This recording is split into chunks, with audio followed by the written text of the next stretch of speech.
Did you have Elon Musk going to war with Christopher Nolan on your bingo card for 2026? Yeah, we didn't either. But guess what? There's a war and it's raging, and it's all the rage of social media. Everybody talking about it, including Variety, TMZ, Deadline, and the rest. Today, we'll tell you why Elon Musk is putting Christopher Nolan to the test and what it really means.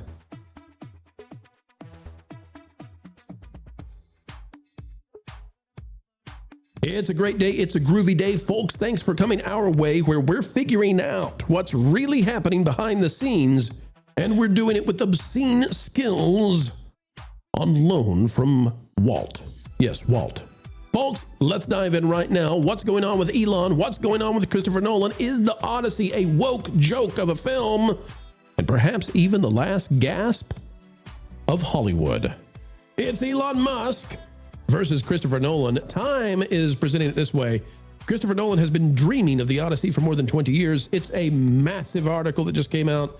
Time, and folks, look, time keeps on slipping. This thing goes on forever, just bragging about how much Christopher Nolan has put into understanding this. Part of, though, what has gotten him into some trouble comes from stuff like this in this paragraph, which is, I think, about 3 novellas in.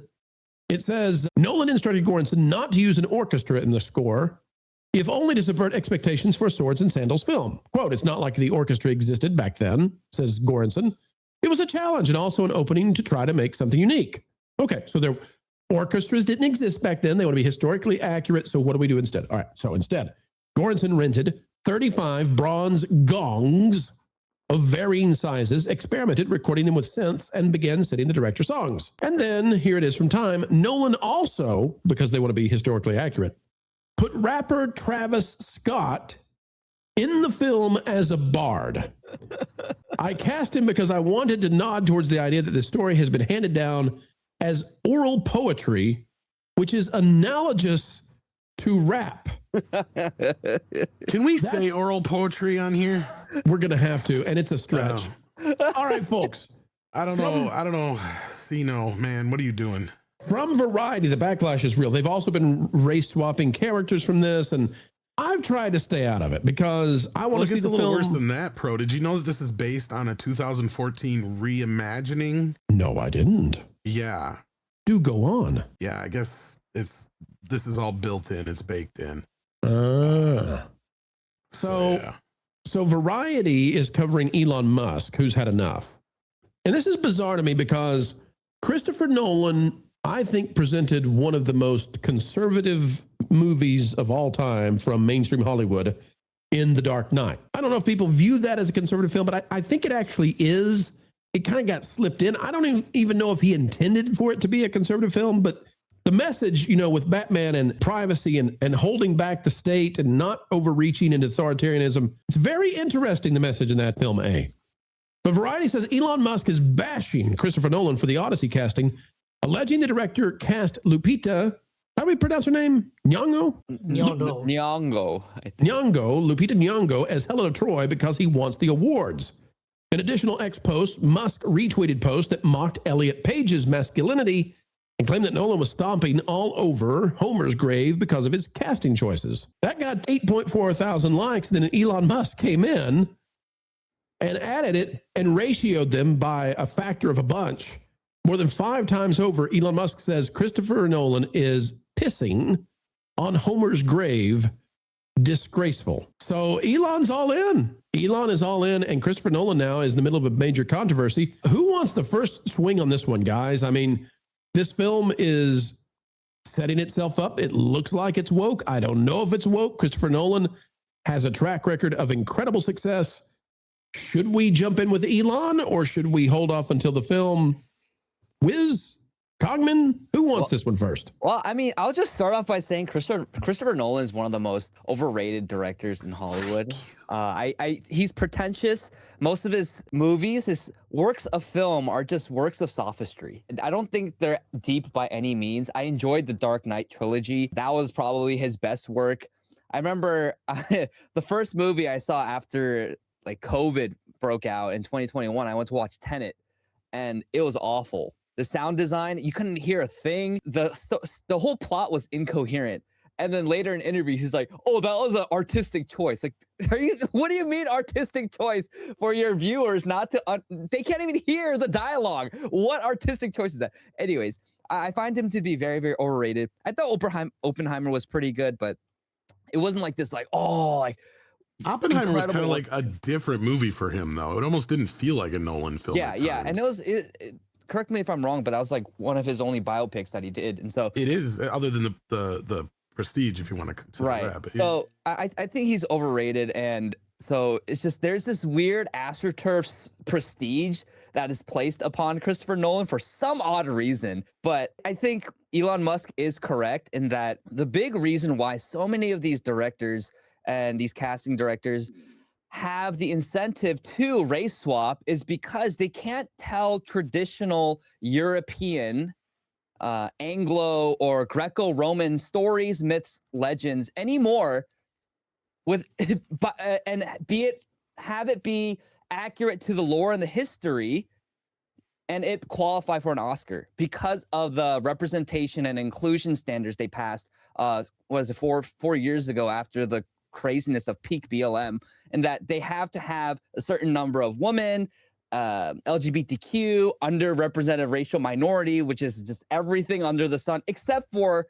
Europeans and white people. And so they have to. And Nolan is someone who's obsessed with prestige and accolades. And so he wants this to be another Oscar. He wants it to be an Oscar winning film, at the very least an Oscar nominated film. And in order to do so, you can't have a movie with a bunch of white people.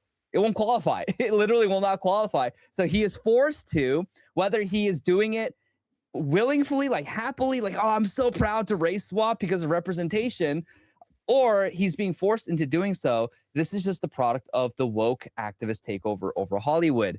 And it really is annoying to me because it's like, I don't mind non-white people on screen. I love non-white people. I'm shocked to hear you say this.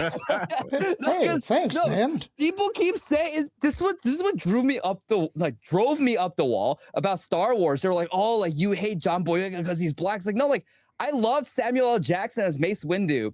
The character I always played when I was playing on my PSP, the Star Wars Battlefront 2, was Mace Windu. He was my favorite Jedi.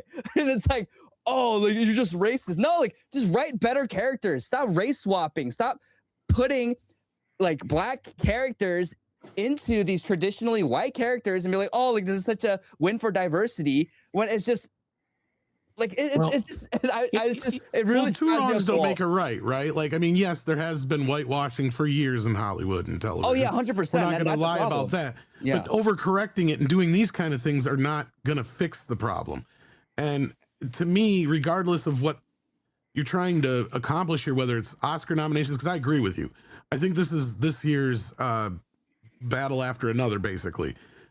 Only this movie makes no sense to do that to it, but I think Nolan thinks he's doing the noble thing. I think he thinks he's doing the right thing. Plus, yeah, like you said, he's doing it so he gets the award nominations. But at the end of the day, I think this thing is going to be one of the biggest disappointments of the holiday season, right behind Doomsday and Dune. Easily. So we'll see. And to me, I saw 2 trailers of this for the first time the other day because I'd never watched the trailer. I didn't bother. Because like you, Kingman Lee, I'm not the biggest fan of Nolan. I think he is so pretentious and overhyped, and 9.9 times out of 10, most of his movies are already remakes or rehashes or reboots or some sort of retelling of something that's already been done a million times over. Can I just interject here? Tom thought too hard on Inception, and he's never forgiven him for the plot holes. I'm just so everybody knows. It's not just that. Do you realize that Inception is could be kind of, it's like people have accused it of ripping off a Uncle Scrooge comic.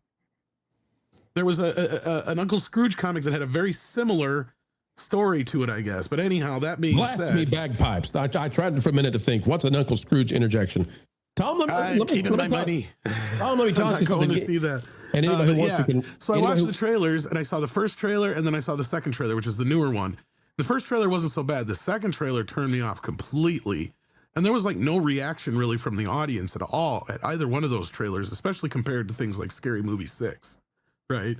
So I don't know. I mean, I agree with you guys. Nolan is kind of his own kind of entity, or brand at this point, but I think he's kind of turning into the next Ridley Scott. And I know a lot of people like Ridley Scott still too, but I think he's done lost it too.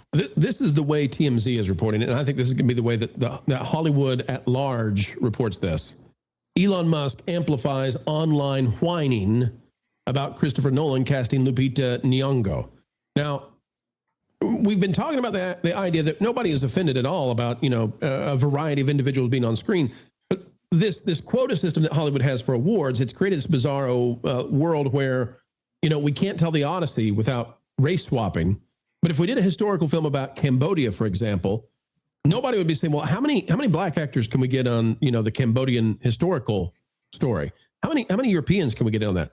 Nobody would do that because you would already have the quota met, right?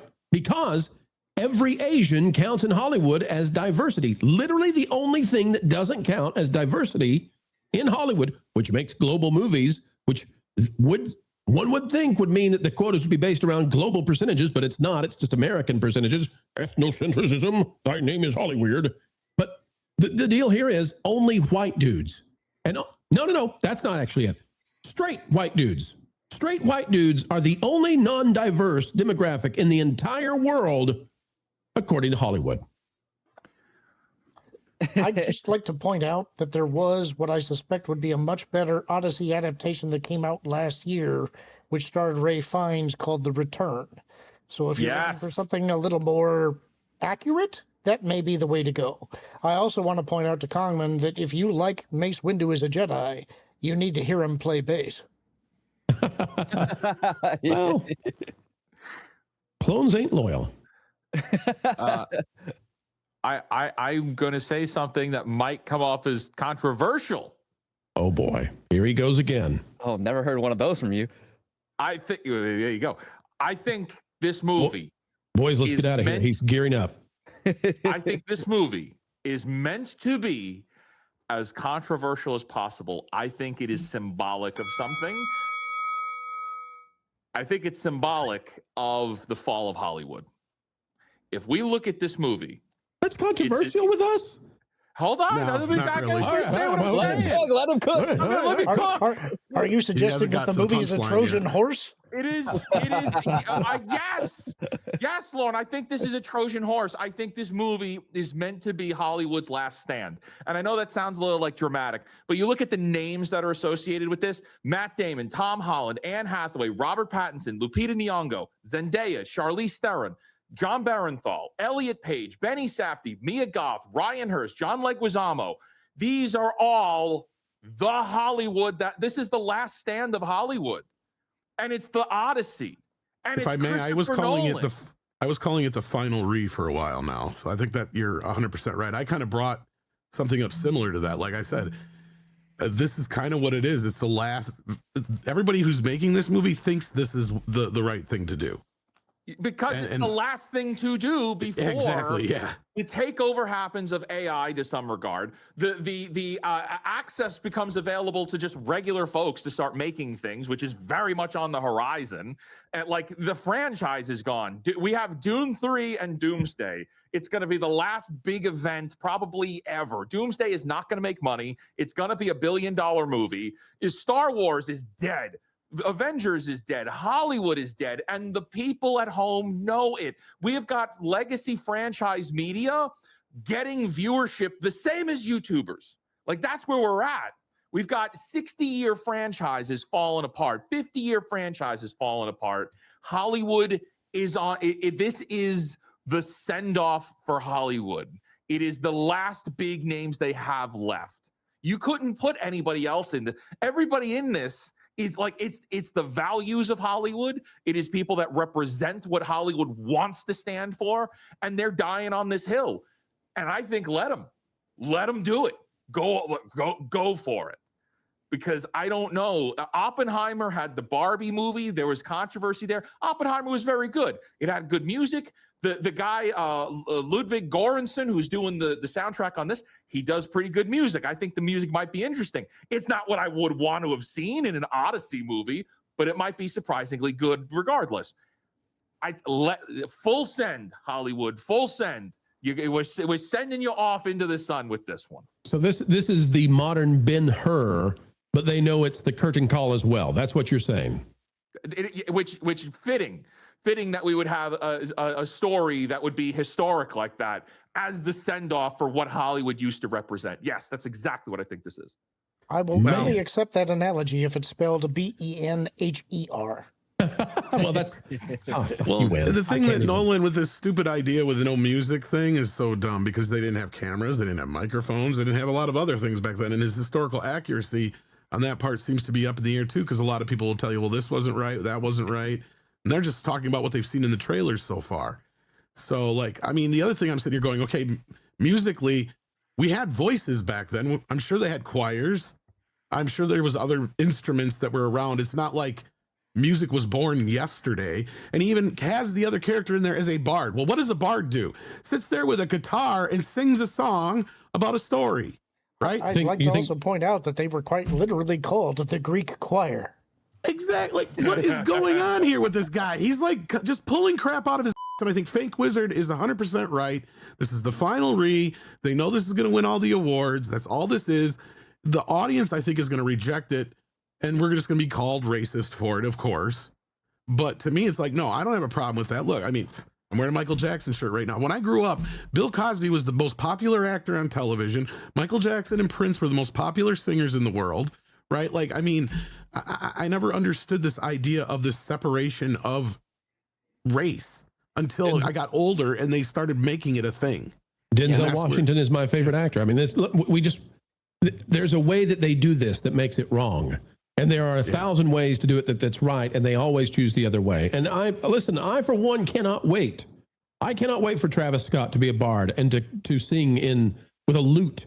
Please, Travis, sing with a lute. This is Homer's Odyssey, yo. Dropping N-words. Let me tell you a story about my he's a Cogman, I give you the final word. Cogman, I give you the final word on all of this. He got some cigarettes and he's coming back, y'all. Your thoughts on Hollywood's final stand with Homer and Tom? That may go down as one of the greatest clips of the show, my man. I mean, come on, what are you going to do with this? I mean, seriously. I mean, I hope there's a scene in the movie where all of the citizens of Troy at night, they've got the horse behind them and they just say, "Do you hear beatboxing?"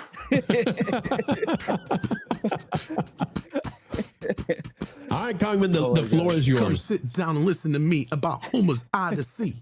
That was fire. Anyway, I gotta go. I gotta get out of here. I'm so sorry, guys. I have another obligation I gotta get to, so I gotta get out. But this has been fun as always. I love getting to talk to you guys. Good meeting you, Kingman Lee, and of course, Fake Wizard. Always fun to hang out with you and Lauren and Pro as always.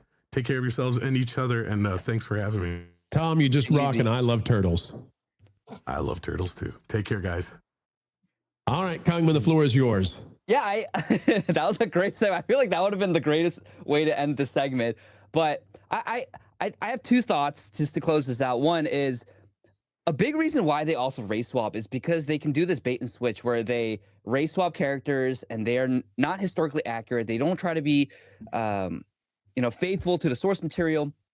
And then they do it because when their vanity projects fail, they can point at the audience. They can point at you and me and say, "You're racist.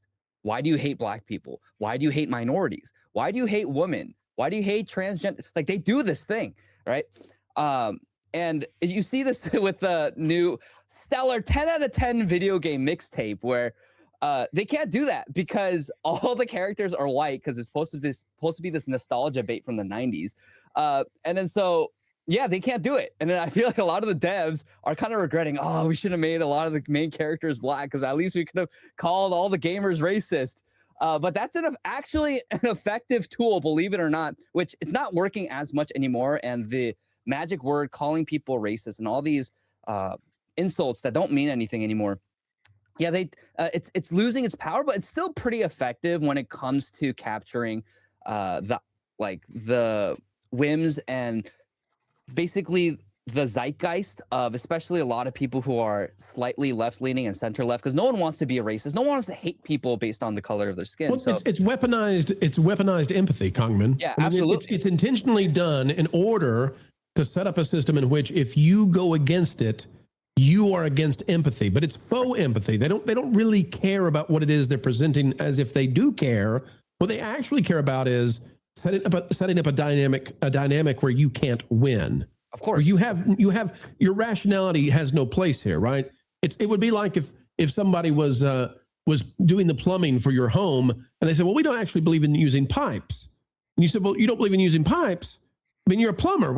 How's the water going to get here? And they said, well, we're just going to, we're going to my truth it into your sink. You're going to my truth it in my sink? What do you mean? And then they said, oh, actually, I employ 50% female minority plumbers. What are you trying to say about my female minority plumbers? It's like, that is weaponized. Right. You see, that's the game they play. Exactly. That is the game they play. And it is really frustrating because we have genuine concerns and we have genuine grievances, but they're never addressed because we're always gaslit. And especially these people, we talked about Jimmy Kimmel earlier, and these are the same people who bash us over the head constantly about not having empathy, not having compassion, while in the same vein, they call for the death of those they disagree with.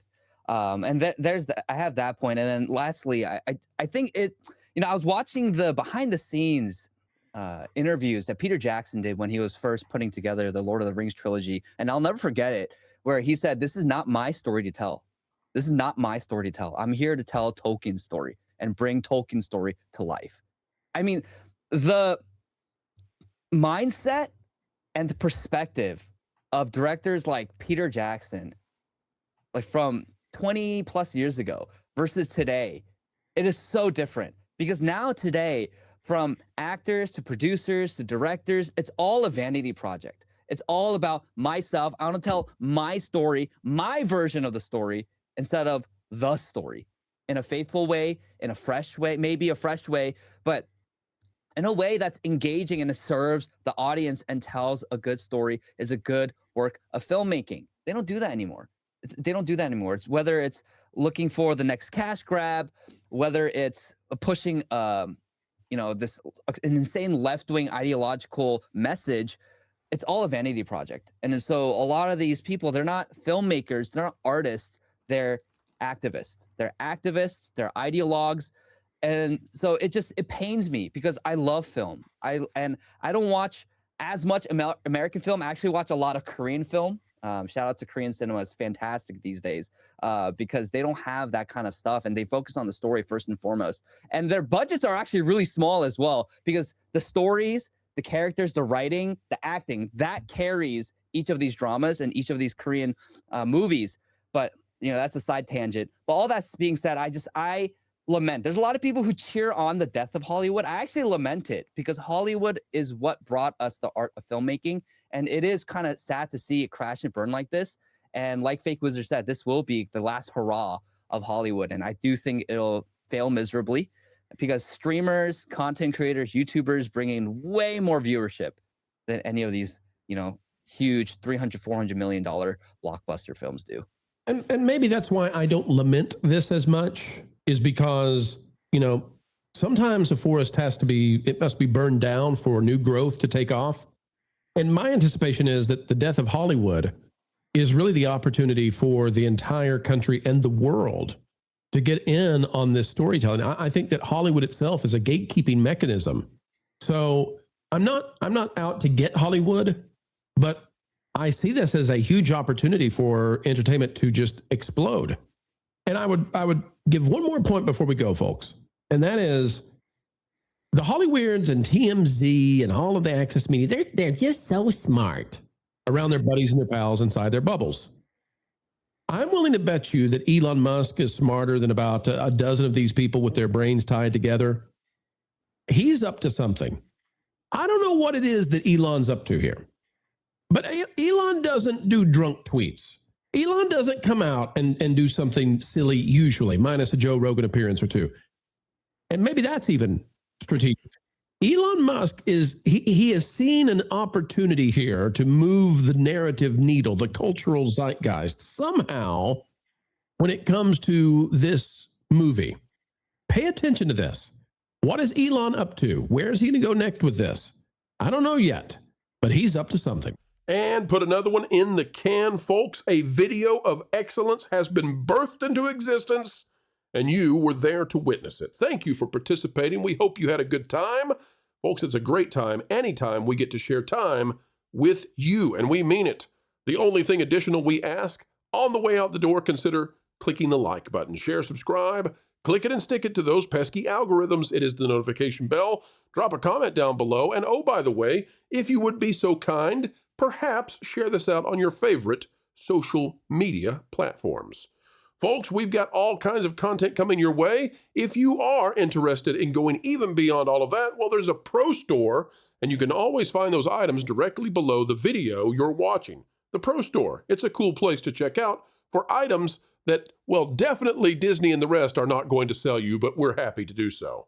Until the next time, keep learning, keep growing, and as always, keep having fun.